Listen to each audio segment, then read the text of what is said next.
Resuming debate, the Honourable Member for Yorkton-Nelville. Well, thank you, Madam Speaker.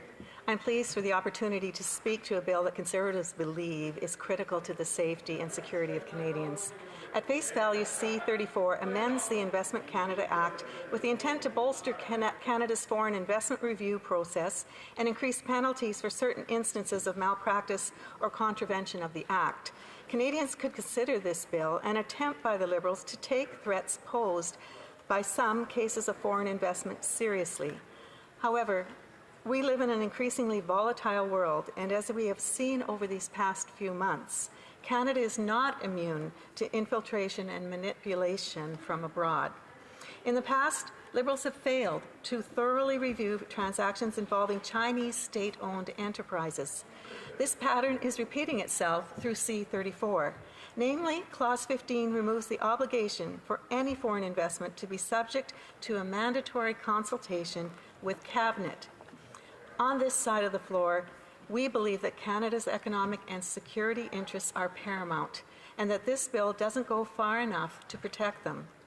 That's why we put forward 14 very reasonable amendments at committee that would have intensified the review process of business acquisitions from foreign state-owned entities. Unfortunately, the Liberals and the NDP rejected all but 4 of them. They are critical to improving the bill nonetheless, and so I'm going to touch on each of them here. First, the government was prepared to pass a bill that would have given carte blanche access to investment from state-owned enterprises, no matter their relationship with Canada. There were no provisions that would require any investment by a state-owned enterprise to be subject to an automatic national security review when the government introduced this bill. Our amendment reduced the threshold to trigger a review from $512 million to $0, meaning all state-owned enterprise investment in Canada must undergo a national security review. Secondly, Conservatives introduced an amendment which would ensure that the acquisition of any assets by a state-owned enterprise would be subject to review under the National Security Review process. It guarantees that not only new business establishments, acquisitions, and share purchases are considered under the review, but all assets are included in this process. Another very good amendment to this bill. Third, when the government introduced this bill, it failed to address concerns regarding companies that have previously been convicted of corruption charges. This one makes no sense to me at all. Our Conservative amendment now, fortunately, requires that an automatic national security review is conducted whenever a company with a past conviction is involved.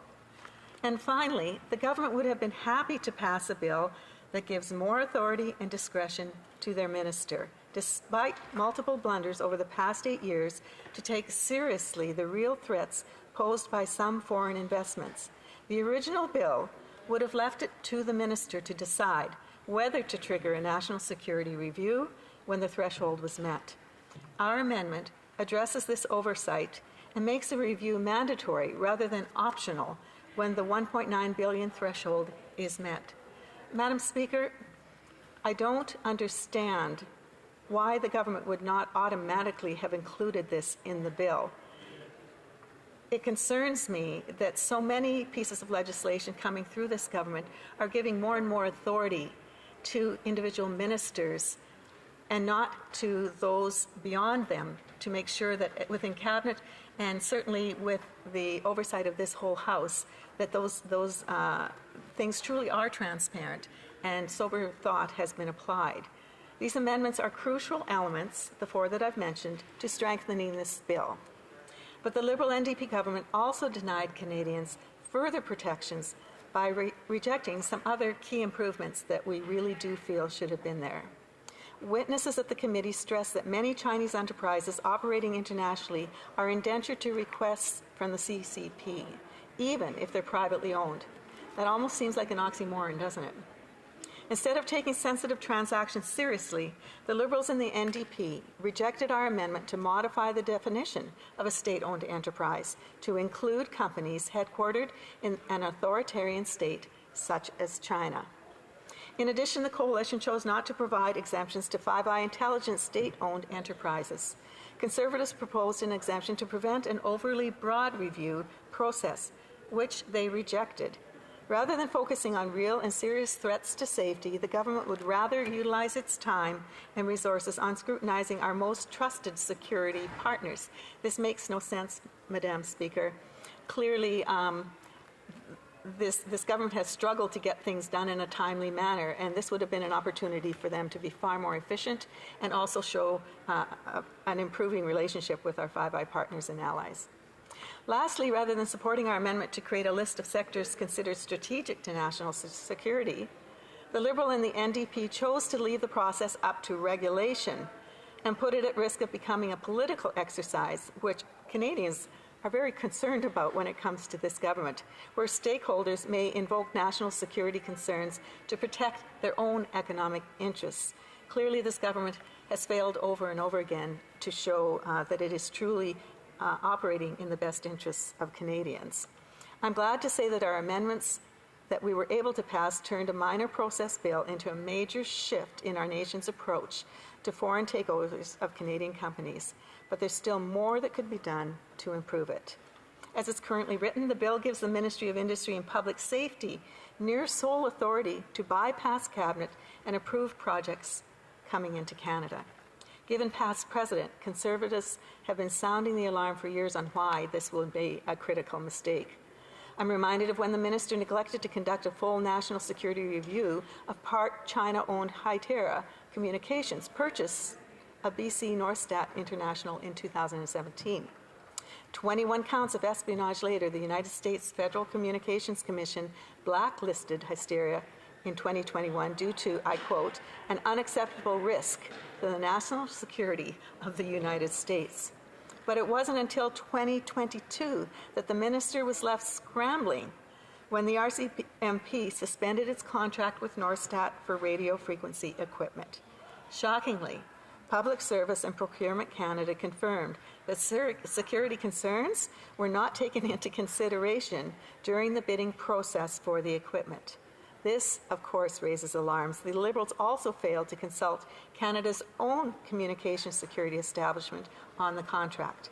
Instead, the contract was merely awarded to the lowest bidder, which also is interesting because quite often it seems we're hearing of funds being shared by this government with organizations that simply don't do anything for Canadians with the money that they're given.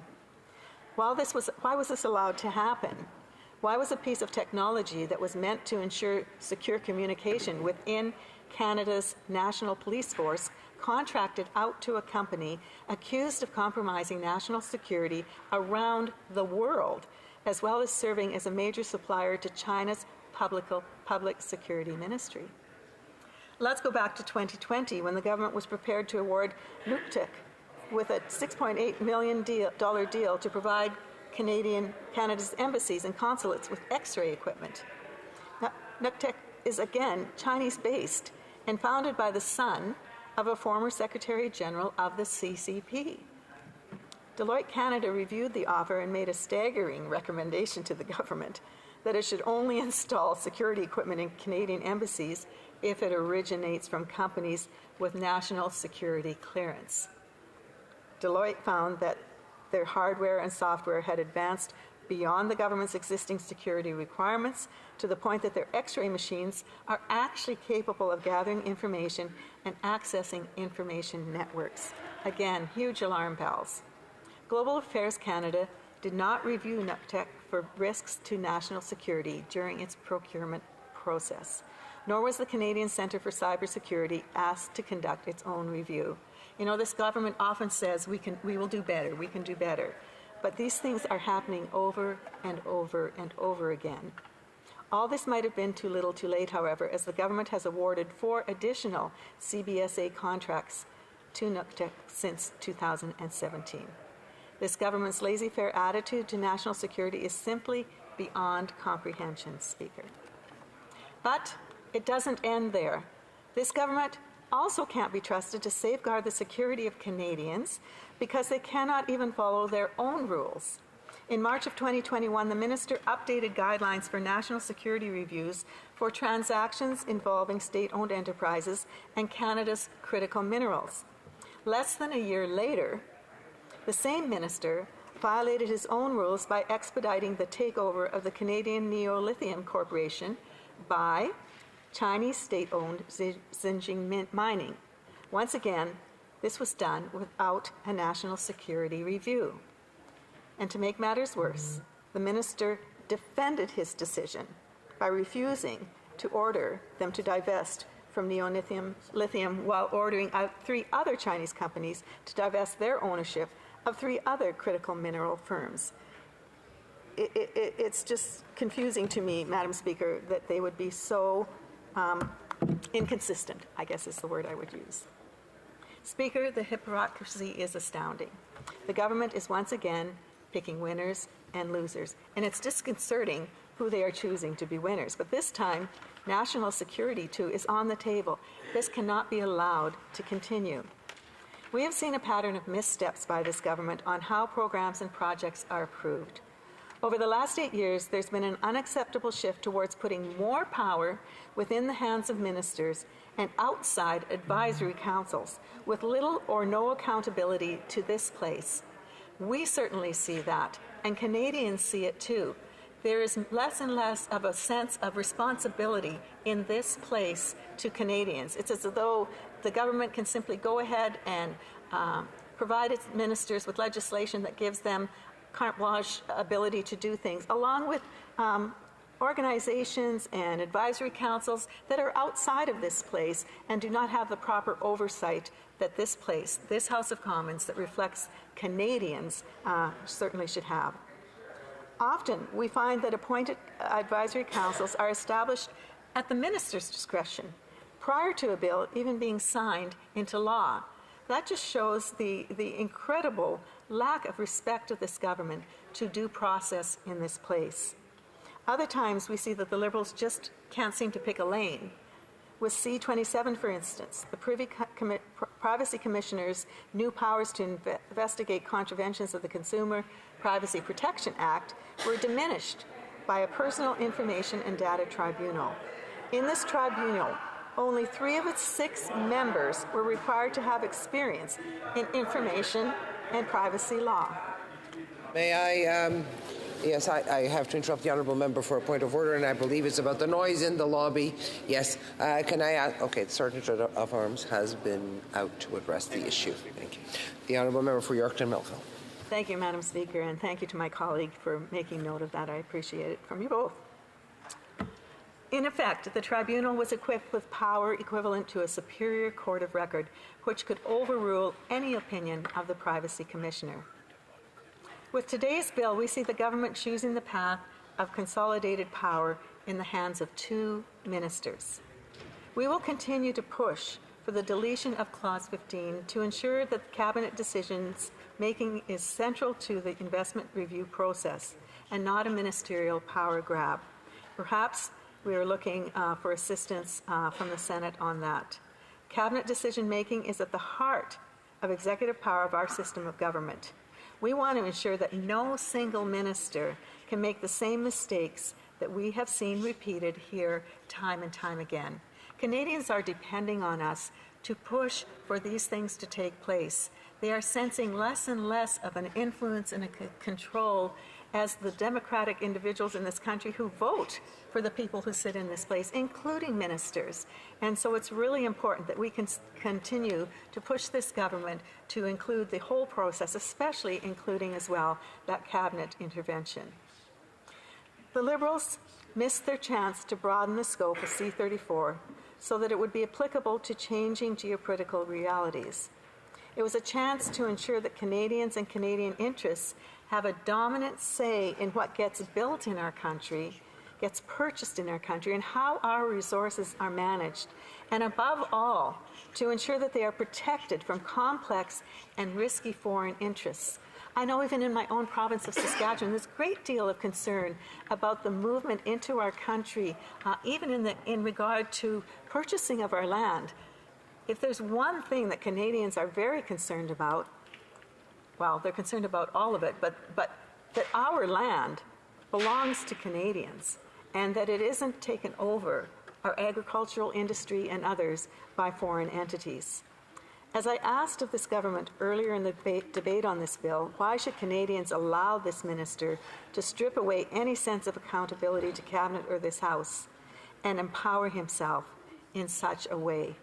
It isn't in the best interest of Canadians. It's not actually in the best interest of any minister who is actually concerned about ensuring that they are doing what is absolutely best for Canadians by limiting it to their own office and to the bureaucracy, rather than taking into account the voices across this House and within their own cabinet that represent Canadians. Madam Speaker, when we form government, Canadians will breathe a sigh of relief on so many levels.